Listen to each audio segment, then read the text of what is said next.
Thank you very much. Thank you. Oh boy, I want to talk to you about something that I think all of us can identify with. You can either live your dreams or live your fears. And I think the majority of people actually are not living their dreams, but are living their fears. So I want to ask you a question. What are your fears? What are you afraid of? What are you scared of? Because we all have fears, don't we? We all have something that's blocking us, that's holding us back. And as we begin to look at life, what we realize is that the reason that most people are not living out their true potential, are not doing all of the things that they would really like to do, is because of fear. Some people call fear false evidence or expectations appearing real. I'm reminded of a story of a guy that was living in an area where he had some new neighbors, and these neighbors had a bulldog. And when he came home every day, this bulldog used to chase him about a half a block from his house. Every day, he would have to streak home. I mean, he would just run. This bulldog would be right on his heels. And so he just got tired of that, because he would go home about a half a block away from home. He would look around for this bulldog, and he wouldn't see him. And he would go walking casually along, and this bulldog come out of nowhere, woo, woo, woo, and start chasing him, and he'd run home. So this one day, he just got tired. And so when the bulldog was running after him, he started running. He saw a rock, and he stopped to pick it up to throw at the bulldog. And when the bulldog got up on him, he started barking. He realized the bulldog didn't have any teeth in his mouth. Then he started chasing the bulldog. If you don't get on away from it, because the most the bulldog could have done is gummy, you know. And so, you know what? Most people go through life running scared. Running scared from things that have no teeth in them, because they're false expectations appearing real. That, see, we're brilliant enough to scare ourselves to death. Do you realize that? There are some people actually who get a kick out of scaring themselves to death. I remember the last frightening movie I saw. It was The Exorcist. I will never forget. I was so frightened when I came home. I'll never forget. I drove in the driveway, and I had already called my former wife and said, listen, turn the lights on. I was coming in the driveway, and I was getting out of the car, and all of a sudden I couldn't get out. I started blowing my horn. I said, Madeline, they got me, they got me. She came to the kitchen with and said, take your seatbelt loose, fool. I said, oh, okay. I was frightened out of my wits. But there are a lot of people who they get off on that. They love it. I'm a person, my brother is a paratrooper. My twin brother, he's in the military, career man. I would love to jump out of an airplane to parachute. I'm scared though. I mean, I really admire my brother for that. I would really love to be macho man like that. What are the things that you fear that's been keeping you from living your dream? That's been keeping you from doing some things that you would like to do? Just think about those things. And how do we begin to handle that? Abraham Maslow said that the life is about growth. And he said, you can either go back to your comfort zone, and there you won't find any growth, or you must be willing to go forward and face your fears again and again and again, because you're never going to have a fear-free existence. I mean, some fear is acceptable and legitimate. There are some things that you really should be afraid of. Now, you shouldn't allow it to immobilize you. You acknowledge it, you take it into account, and you carry yourself accordingly. There are times that we should proceed with caution. But it's the difference between being stopped by fear. It's the difference between having a fear and the fear having you. So what do? One, acknowledge it. And knowing that it's okay. Don't condemn yourself for being afraid. It's perfectly fine to have some fears. You acknowledge your fears, you embrace those fears, and then you move on. You act on whatever it is that you fear. Because once you embrace it, see, what you resist will persist. What you resist will persist. So one of the most important things is to begin to embrace your fear. The fear of bodily harm, that's legitimate. When I was a disc jockey in Columbus, Ohio, you know, I was young, about 22, 23, thought I was tough, and I was on the air, and Al Green, who was a great performer at that time and still is now singing gospel music, had a record. His first hit record was Back Up Train. So a guy came in the town and was impersonating Al Green. I happened to know Al Green because I'd already booked him. And so when I found out this guy was impersonating Al Green, I came on the air and did an editorial about him, and I exposed him. He was a rather big fellow, and so he had the word out that when I see this guy Les Brown, the disc jockey, I'm going to knock him in the mouth for having a big mouth. So I was driving down Main Street in Columbus, Ohio, had my son in the car, and I always had this little saying, hey, if anybody ever put a threat out on me, I'm going to make them honor it. So I saw this guy in the street. So I pull around. I said, excuse me, I'll be right back. Got out of the car. I said, hey, man, I heard you said that you were looking for me. I'm Les Brown.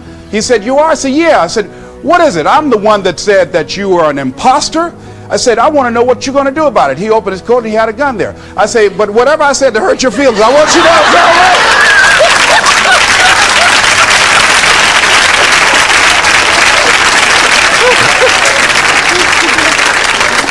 Acknowledge your fears, carry yourself accordingly, and do what makes sense for you. Well, one major fear I've always had is a fear of a dentist.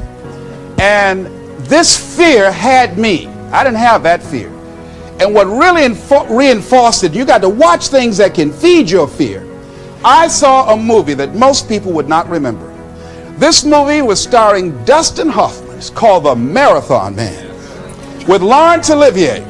When he's trying to get a confession out of here, and he took this drill out. Let me tell you something. When he went in Dustin Hoffman's mouth with that drill, I had $1 worth of popcorn. That popcorn went everywhere. Oh! Do you know I could not go to the dentist for 5 years? I had left broadcasting, went to the Ohio legislature, had an impacted wisdom tooth. Now that hurts. And I would call, and as soon as the people would answer the phone, I would hang up. That's how frightened I was. Dr. Hamler's office, boom, I'd hang up. Then I got to the point where I could just ask for an appointment. Hello? And I wouldn't give my real name. Because I knew I wasn't going to keep it. I'd give anybody's name. Joe Jiggly Jim, it didn't matter. Then pretty soon I got to the point where I could give my name. It was about 4 years after that, you know. Said, my name is Les Brown. Then I would call back and say, look here, due to my legislative agenda, I won't be able to make it. So the lady finally said on the phone, said, you're scared, aren't you? I said, no, I'm not. She said, then why don't you come in? I said, that's none of your business. She said, you're not coming in because you're scared. I wish you just would not waste our time. And she hung up. I said, you have no right to do that to people like me, you know. So finally, to make it long and short of it, I was hurting so bad, I said, wait a minute, I've got to do something. And I said, what am I afraid of? Go there and handle it. And I said, man, I said, Dr. Hamler, I just can't hear this drill. I mean, if you can do whatever, I don't need to hear this drill, that sound, you know, that's what gets me, that drill. Don't pull that drill out on me. He said, just calm down, calm down. And it wasn't really bad as I thought it was. One of the things you find out that when you face your fears, it's not as bad as you think it is. And when people tell you, I just can't do it, I can't handle it, I mean, really, I can't handle it, what they're envisioning is that they're not going to be here. They're going to clock out like you're going to die. And guess what? We all had occasions when we confronted our fears, we had to do something we felt uncomfortable with, we didn't want to do it, and we did not die. They didn't come take us and put us in a box somewhere. Am I right? So what we've got to begin to do, how do we handle that? What's the process? Because it's all up in here. One, I think, is imagine the worst case scenario. I just imagine that he went in my mouth and with this drill, and that I just croaked out. Then I imagine, that's the worst case scenario. Then I had another technique I used. Visualize yourself being more than able and capable of handling it. And I used to have a tremendous inferiority complex about speaking before people that I felt who had more going for them than I did. Because I'm not college trained, I used to feel that college people were the most intelligent people on the planet. And there was nothing I had to say for them. And what will they listen to me for? That's the way I felt. And so I had to visualize myself speaking before them, speaking before various audiences that had more going for them than I did, and realize and appreciate my own value, and that I was a worthwhile person, even though I didn't have all going for me. I didn't have the money, I didn't have the education that they had. So part of the process is seeing yourself, being worthy, being capable, having what you need to make you a worthwhile person, and that you're more than able, and that you deserve to be listened to, or you deserve to have that dream and that passion and whatever it is that you see and envision there. You've got to see it in your mind's eye and know that you've got what it takes. Repeat after me, please. I must see in my mind's eye. See myself. Confronting my fears. Handling my fears. I'm more than able. Shake somebody's hand on your right and left and say, you got the right stuff.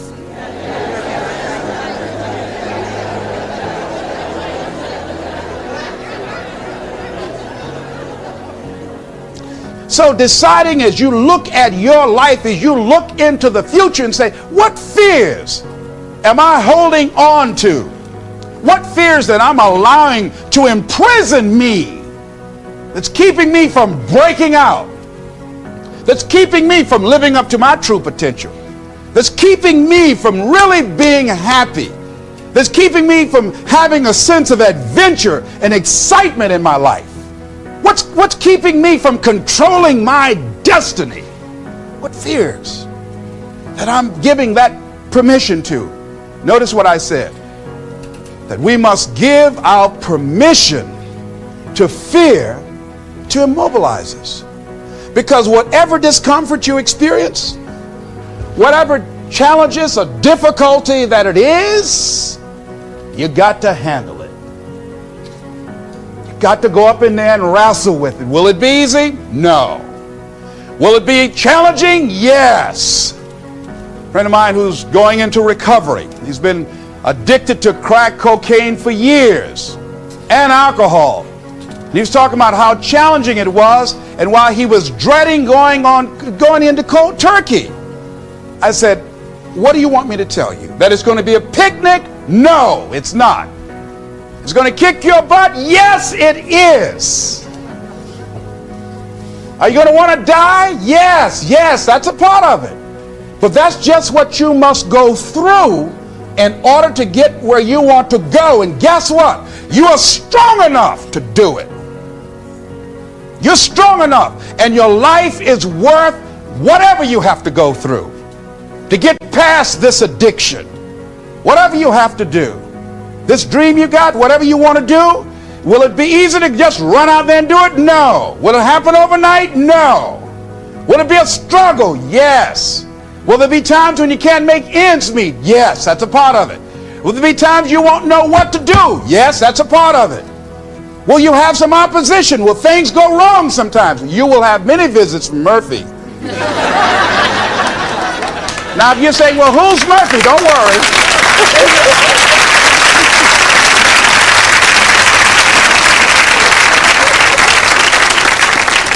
Somebody must have told us someplace along the line, I don't know where, but somebody must have told people, oh, life is going to be real easy. No. If they told you that, I've got a special announcement. They lied. I'll never forget, I had a special piece of legislation I wanted to get passed, and I said to a guy, I said, look here, can I count on your vote? He said, yes. And look here, if I can't count on it, let me know. There's another guy that owes me a chip, and I can call on that. And I won't need your vote, but I do need it. If you say you're going to do it, do it. He said, you can count on it.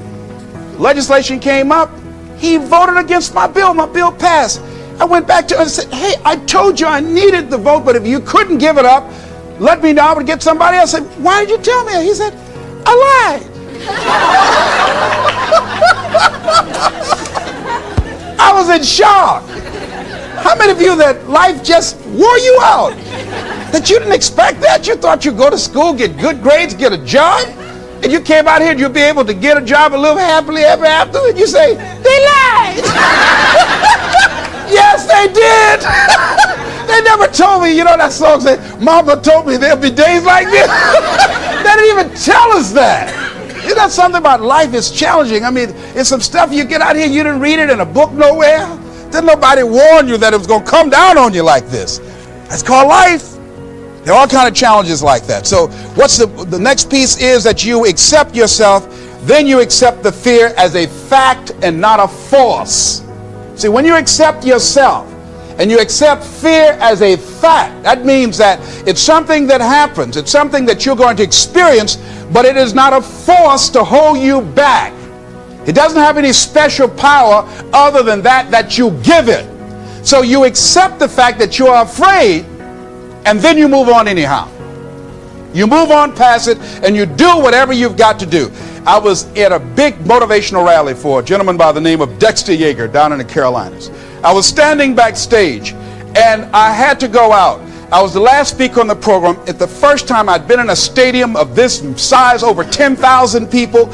You couldn't see the people because the lights are just blaring in your eyes, called Free Enterprise Day. I was afraid. My heart was beating fast. I was just pacing back and forth. And Dexter said, "Are you all right?" I said, "Yeah." "Yeah, I'm all right." So I said, "Wait a minute. Just calm down. Calm yourself. Hold a minute. Hold a minute. It's all right, Les. It's all right. All right. Just be as scared as you can be." See, that's why I say embrace that fear. Just try and see how scared you can really get. And start breathing deeper. So the guy came back and said, "Are you about to die or something?" I said, "No, I'm fine." But after I started embracing it and trying to make myself as afraid as I can get, and imagine what's the worst thing that I can go out there and do, my mind go blank and I fade on stage, that's the longer they gave me my check.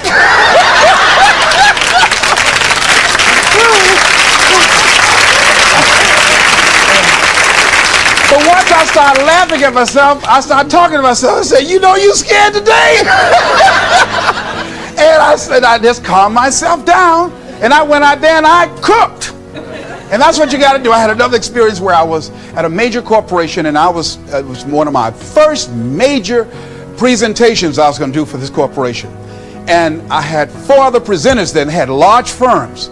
And one of the things that you've got to do is you've got to watch your inner conversation and discipline your thinking and your imagination, because if you don't, your mind will take you on a wild trip. So my mind said, "Hey, Les." I said, "What?" "These guys are going to wipe you out. You can't compete with them." Because I heard these guys sitting over across from me, and they were talking about all that they had going for them. And so I started doubting myself, and I became afraid, and I was thinking, well, maybe I shouldn't go in there. And so I knew then, and this is what I suggest to you, sometimes you got to talk to yourself. Talking to yourself, you know, could be a good exercise. It might be the only intelligent conversation you ever get. So I got up and I went to the bathroom. I started talking to myself and said, "Les Brown, let me tell you something. What do you care about these guys and their firms and all their money? You got 6 children you've got to feed. You got a mama you've got to take care of home. You ain't got nothing to lose."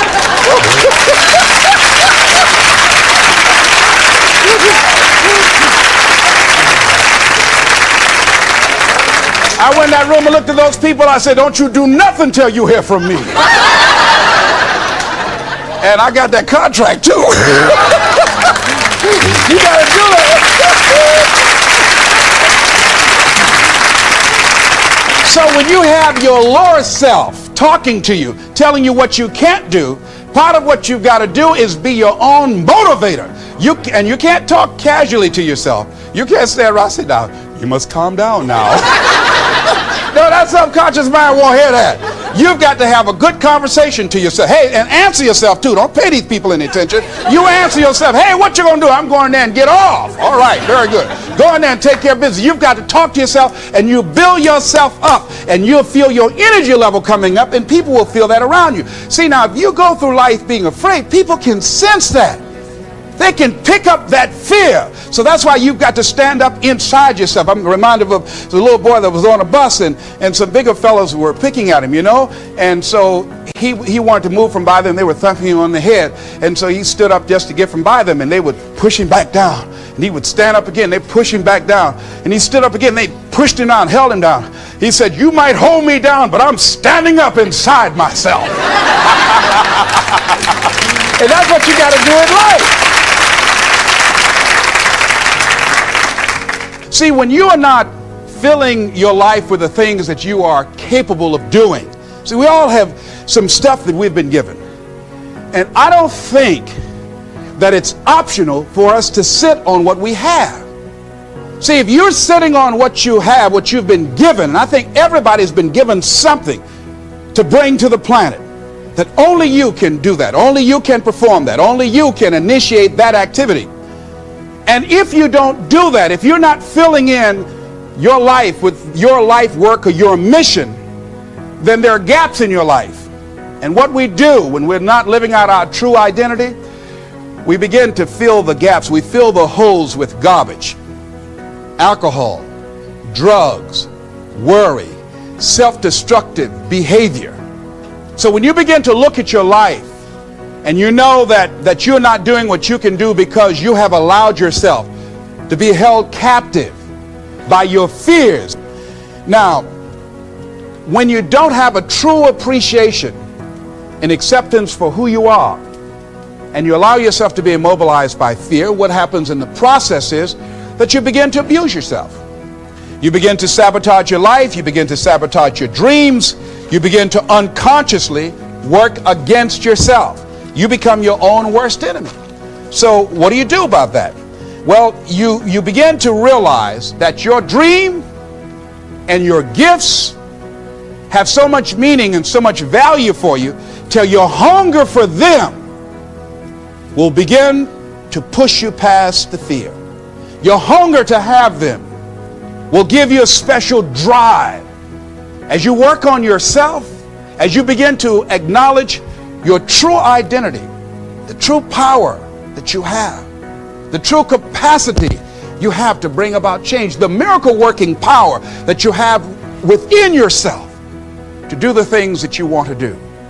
When you take them on, I'm reminded of a man who, this gentleman was doing a special study of a special tribe in Africa, headhunters. And he had difficulty in developing a relationship with these tribesmen because of the fact that he had fear. He had fear they're going to take his head. I tell you, all fears aren't bad. That was a legitimate fear. That's a good fear to give you a headache. So he worked there for a long time with no effort, no progress in developing a relationship and rapport and being able to achieve a level of trust. So finally one night while he was in bed, he was thinking about it. I said, what is it that you came here to do? What is your life work as a missionary? He said, I wanted to study these tribesmen. I said, what's the worst thing that they can do to you? Kill you. And he just decided, hey, this is what I came here to do. I know that there's some risk involved, and I'm going to do it, come what may. He said, I'm not going to be afraid anymore. He went back the next day, and he started doing the work and trying to talk to and interview many of the members of this tribe. And they began to respond to him. They threw out the welcome mat to him.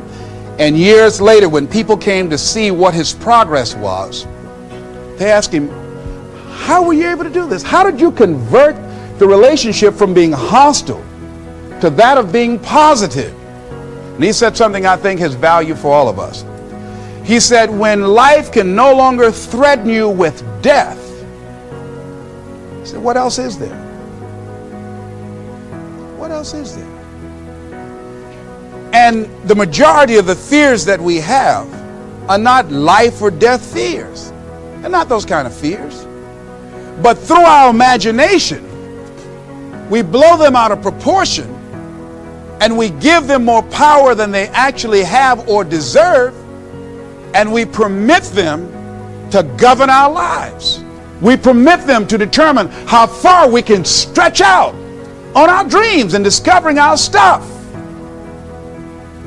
And as we begin to look at ourselves and begin to, wait a minute, just getting to the point as you assess yourself and begin to prove yourself and just say, wait, hold a minute.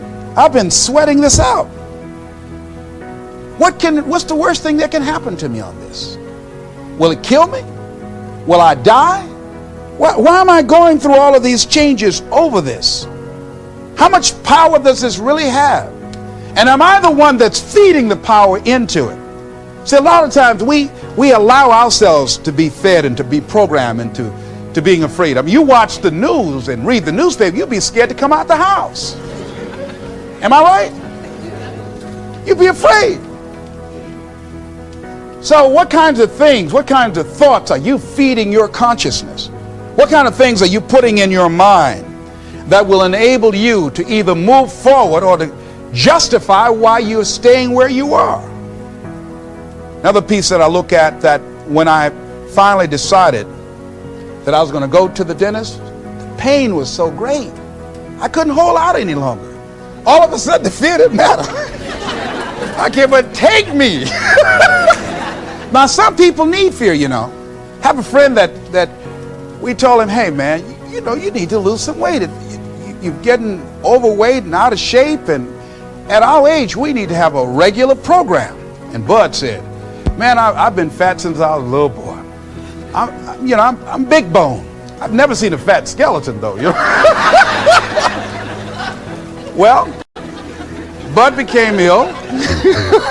How many of you ever seen a fat skeleton? Right? Yeah, I know. All right. Bud became ill, passed out, and I was there, and the doctor was talking to him. And Bud, I think, was going to go right back to same old eating habits and doing everything. You know, he said, look here, you are a diabetic. He said, now here's some of the side effects. You know, you could go blind, you can become an amputee. None of that touched him. He said, you can become impotent. He said, what did you say? Bud has lost weight. He exercises every day. He's into body sculpturing. 48 years young. He looks great. I can't believe it. But just that one statement made all the difference in the world. Bud is a new man today. So what is it that has to happen to you? Some people don't take corrective measures to improve their health until they get a pronouncement that they're about to die. Then they'll start, okay, all right, I'm ready to do whatever you want me to do. But they won't do that. They can see people dropping off like flies around them. Well, that's them. You got to go from something. We go through life really blocking ourselves constantly. And fear is one of the greatest instruments that we could use to stifle our true potential. When you begin to look at your life, you can decide to use fear as a blocker, or you can decide to use it as building blocks.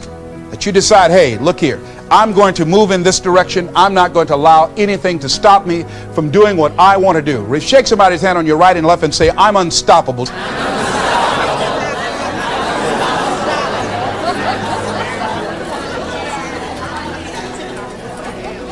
See, when you begin to understand and acknowledge your fear, and you go forth anyhow, you go forth in a spirit and a knowing that there's a way that you can begin to handle this. There's a way out here somewhere. There's a solution. What it is that you're seeking, that you have the capacity to whatever comes up, to handle it, to face it. And rather than feeling powerless, you begin to feel powerful.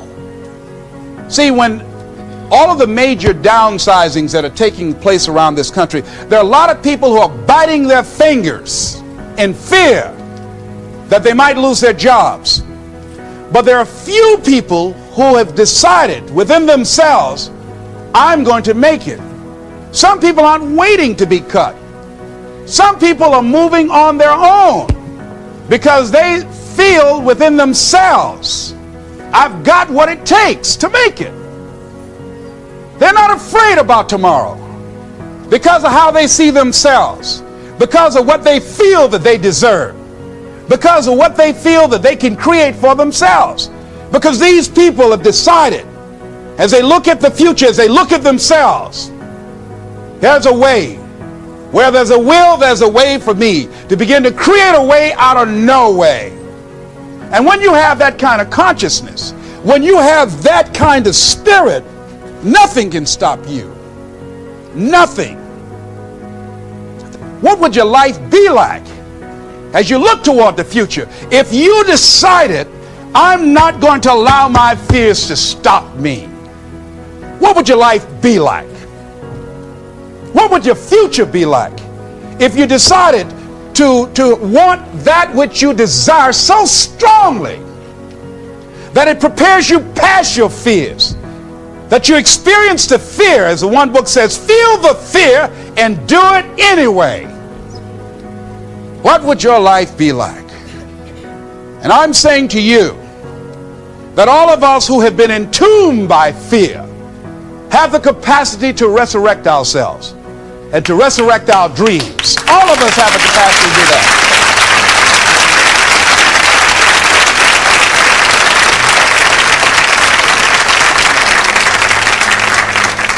And you have, is it easy? No. It's not easy. Can I do it? Yes.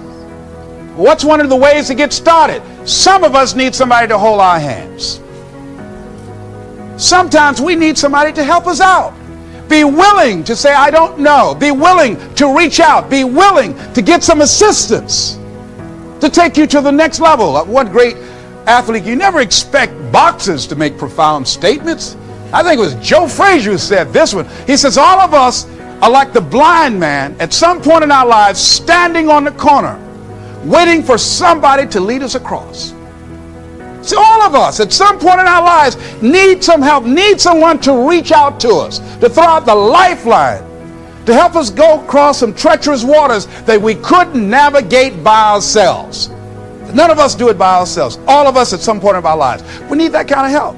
We need that kind of assistance because we grow from the people we have in our lives that can enrich our lives personally, professionally, spiritually, and all the dimensions of our lives. We don't grow in a vacuum. So as you look at yourself, what are the fears you have that maybe you need some help in strengthening yourself in that area? As you assess your strengths and your weaknesses, as you begin to approve yourself and your passions and your dreams and your goals and the things that you want, if you decide to experience all of your true potential, as you decide to manifest all of your greatness, as you decide, wait a minute, what else is available to me out here if I decided to experience the fear of rejection, the fear of no, the fear of failure, the fear of standing by myself? What else is available? Of taking a chance, a fear of losing it all. What else is available to me that will bring some extra meaning and value? The fear of people not liking me. You know how many people do things they don't want to do because they want everybody to like them? Everybody's not going to like you. Excuse me, special announcement. Everybody's not going to like you. No, it's just not that kind of world. But you know, there are a lot of people who won't take positions on issues, who won't take a stand for things they believe in, who won't speak up for themselves because they don't want to make anybody mad. Oh, it was Bill Cosby. He said, I don't know what the secret of success is. He said, but here's what I know what the secret of failure is. He said, trying to please everybody. You can't please everybody. But there are people who have the fear of rocking the boat. So they just go alone in life. Just go alone. Well, how do you feel? Well, I don't really want to say. How many of you know people like that? Raise your hand. These people aren't living life. They're not truly experiencing life. What do you really want to do? Well, I don't like this, but I guess I'll go ahead on and do it. No. The life is too short for that. Too short and unpredictable. Moseying through. Not trying to disturb anything, not trying to shake anything up, not trying to make any waves. You see, there are some people who come through the universe and their level of contribution and the level of energy they manifest is so small, so inconspicuous that when they go, you won't even know they left. I mean, there are people who die on jobs and you say, hey, where's John? Oh, John's been dead 6 months. You're kidding. No. Is that right? Yeah. I didn't know. Why didn't somebody say, well, I guess we didn't miss him. But there's some people, because of their personality, because of their contribution, because of the investment of their time and their energy and the impact they have there, that when they go, everybody will miss them. See, when Mother Teresa checks out, everybody will know. When Rosa Parks, everybody will know. Nelson Mandela, everybody will know. Why? Because of their contribution. See, but there's some people, because their contribution is so small, no one will care. So I'm saying, before you are boxed and buried, decide that you're going to box and bury your fears. Decide that you're going to begin to live life on a new level, seeking out new horizons, that you're going to find more love and more joy and more ways to give more to life. Guy said something, I love this. He says, everything a man does for himself, guess what? He takes with him. But everything he does for others, he leaves behind. So when you begin to say, what is it that I want to leave? What contribution that I want to begin to make? What difference do I want to make in life? What is it that I want to do with the rest of the life that I have left? What chances I need to take? What risks do I need to begin to embrace? What fears do I need to step on? What areas of my life am I dead right now? What dream? You can either live your dreams or live your fears. You have got to get to a point where you say, I'm sick and tired of living like this. There's got to be more. That's when people go out and strike out on their dreams. That's when people get out of relationships where they're dying together rather than growing together. That's where they leave jobs. So where are you going? Away from here? I don't know.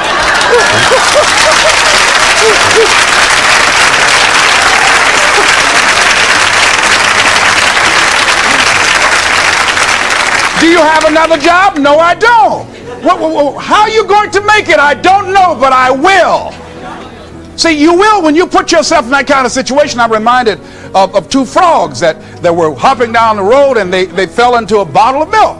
And one was hopping up and down for a while, and he drowned. He just gave up. But this other frog just kept on kicking. He wouldn't give up. He just kept on kicking. And pretty soon he churned that milk into butter, and he walked on out.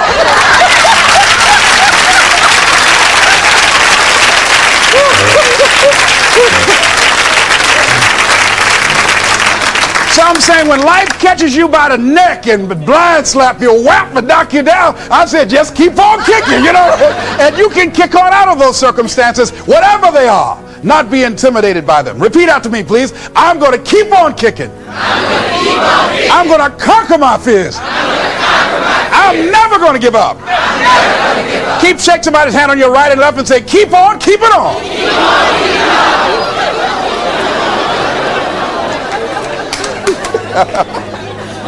I tell you, one of the exciting things about life is you got to keep the child in you. Little children dream.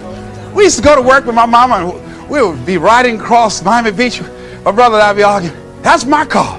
No, that's your car. That Rutabaga over there. Well, that's my house. Mama, tell you that's my house. I had that house yesterday. How many of y'all did that as kids? Raise your hand. But then after we become adults, life slaps you side the head a few times, and then you don't dream anymore. Bigger Thomas, in the book The Invisible Man, I think it was, he said, the impulse to dream has been slowly beaten out of me through the experience of life. And most people, ladies and gentlemen, have stopped living their dreams because of the lessons they've learned from life or things they've picked up, because we've only been born with two fears. The fear of a loud sound, or the fear of falling. And all the other fears are fears we learn, fears we pick up. Whatever you're scared of, your life, the value you brought to the planet, far more important than whatever you're afraid of. You're stronger. So as we begin to look toward the future and look at what will it take for us to break through those fears, one, acknowledging the fear, knowing it's all right, some fear is healthy. Beginning to know that your dreams, your passions, your drive to achieve whatever it is you want as it has more power and meaning, it will move you past your fears. As you begin to feel that you deserve it, your passion and goal is so strong, the fears won't matter. As you begin to trust yourself and put yourself in the situation where you have to make it happen, you will make it happen. Ladies and gentlemen, I don't believe this. I know this from my own life experience. I know that you've got greatness within you. I know that you have unlimited potential in you. I know that you have something to give to the universe that was not here before you showed up. Somebody said that life is God's gift to us, and how we live our lives is our gift to God. What kind of gift are you giving? And what kind of gift could you give if fear wasn't an issue? And I'm saying you can have fears, but don't surrender. Don't let your fears have you. You're more than capable of making this your decade. This is Mrs. Mamie Brown's baby boy, Leslie Calvin Brown, saying it's been a plum-pleasing pleasure as well as a privilege. Thank y'all here.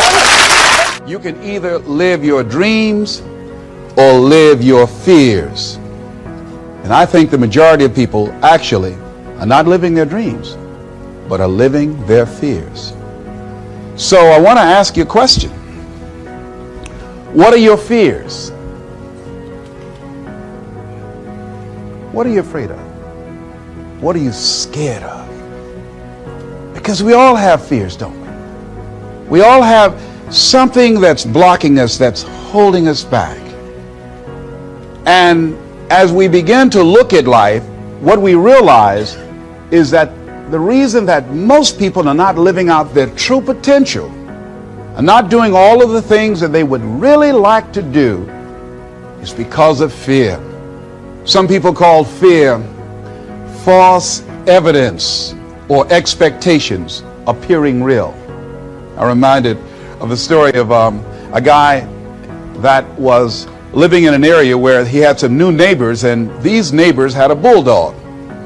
And when he came home every day, this bulldog used to chase him about a half a block from his house. Every day, he would have to streak home. I mean, he would just run. This bulldog would be right on his heels.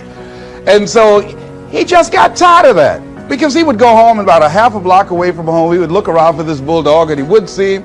And he would go walking casually along, and this bulldog come out of nowhere, woo, woo, woo, and start chasing him. He'd run home. So this one day, he just got tired. And so when the bulldog was running after him, he started running. He saw a rock, and he stopped to pick it up to throw at the bulldog. And when the bulldog got up on him, he started barking. He realized the bulldog didn't have any teeth in his mouth. Then he started chasing the bulldog. If you don't get all away from it, because the most the bulldog could have done is gummy, you know. And so, you know what? Most people go through life running scared. Running scared from things that have no teeth in them, because they're false expectations appearing real. That, see, we're brilliant enough to scare ourselves to death. You realize that? There are some people actually who get a kick out of scaring themselves to death. I remember the last frightening movie I saw. It was The Exorcist. I will never forget. I was so frightened when I came home. I'll never forget. I drove in the driveway, and I had already called my former wife and said, listen, turn the lights on. I was coming in the driveway, and I was getting out of the car, and all of a sudden I couldn't get out. I started blowing my horn. I said, Madeline, they got me, they got me. She came to the kitchen with and said, take your seatbelt loose, fool. I said, oh, okay. I was frightened out of my wits. But there are a lot of people who they get off on that. They love it. I'm a person, my brother is a paratrooper. My twin brother, he's in the military, career man. I would love to jump out of an airplane to parachute.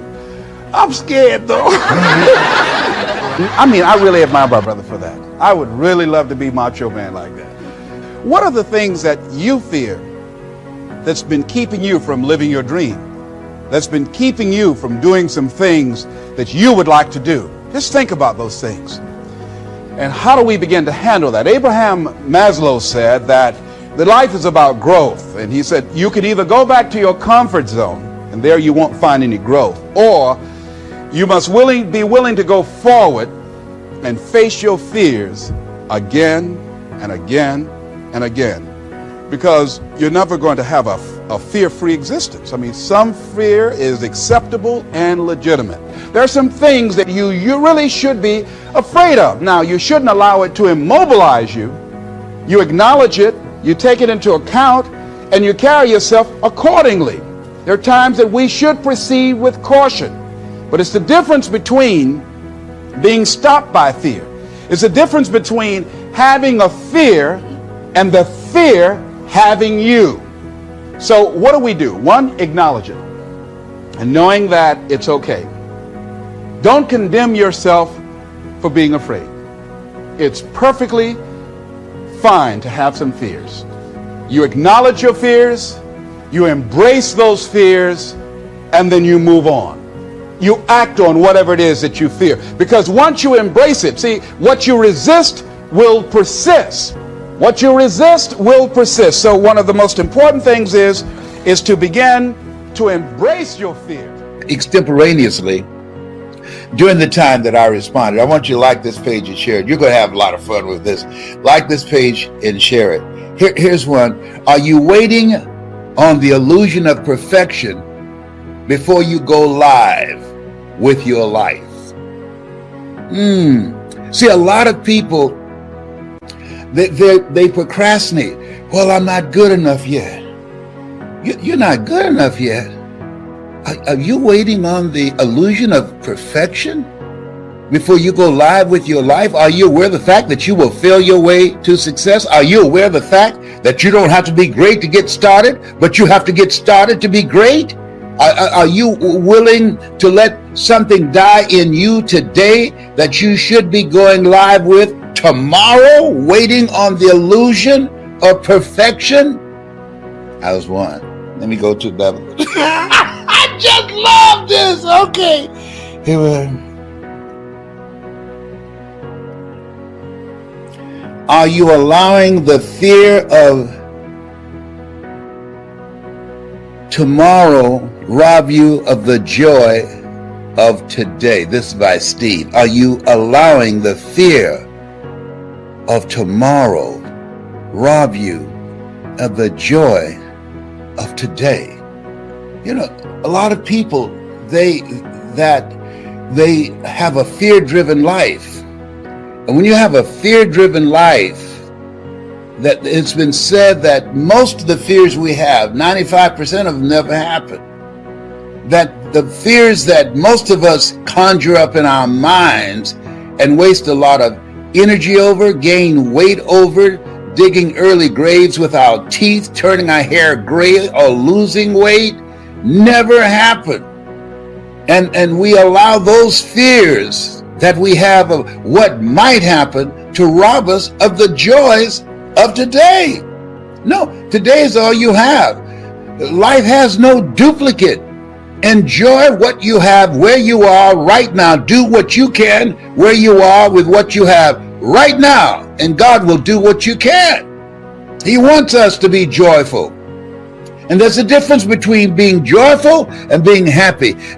Being happy, that's dependent upon circumstance. But joy, come on now. Joy passeth all human understanding. What do you mean by that? Because people wonder, how can you be joyful given what's happening to you or given what you've gone through? How can you be joyful given what life has done to you or given your situation? We visited people in the hospital, one in one bed, same condition, just as joyful. Another person, oh, I don't know. The Lord is able. I'm just trying to make it, honey. One foot on the banana peeling and the other one in the graveyard. No, don't allow anything that you worry about rob you of your joy of today, especially if it involves somebody else. Wherever they find themselves, at some point in time, they made an appointment to be there. You control you. You live your life. Stop trying to play God. You can't control nobody. I don't care how much you love them. You can't control their choices and what direction they decide to take their lives in. Oh, that sounds hard. I know. You know what this is? The world's smallest violin playing the world's saddest song. Be joyful. So they were just throwing different quotes, and then they would take their tag and tag it and do their piece with it, or they'll take a part of their story and they'll do their take on their story, and then I'll ask, can I take a swing at that, please? And they said, sure. And when I finish, they say, you know what? You told my story better than I told my story. We have a wonderful community of people who love to change lives. If that's you, if you have a story, you want to learn how to tell it, get it out, make more money with it, increase your cash flow, be a voice of influence, and develop a national and global reputation with your story like I have, I want you to go to hungrytospeak.com. Go there now. Go there to hungrytospeak.com and become a part of our community. And that's really, really, to me, the most important part, because when I started out, all I had was Mike Williams, my mentor. Mike Williams, who wrote the book, The Road to Your Best Stuff. And he was coaching me. But when you're in a community of people, and trust me on this, right now, more than ever, it's very important to be in a community of like-minded, positive people who lift your spirit, iron sharpening iron, people who bring value to you, people where you can develop strategic partnerships, people that you can work together, people that are motivated and driven and have a focus of what they want to do with their lives. This is a time, and this is a quote that deals with this. Preparation. Prepare yourself to be positioned so that your life will be in a good place when whatever happens comes your way. Question is, are you willing to be patient with the preparation? See, a lot of people want success right now. They want mastery right now. They want to be great right now. No, it ain't that kind of party. Mastery takes time. It takes time. And it takes coaching, and it takes practice, and it takes being around other people in a group that you feed off each other and give each other strength and hold each other accountable. And magic happens when you do that.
Bye.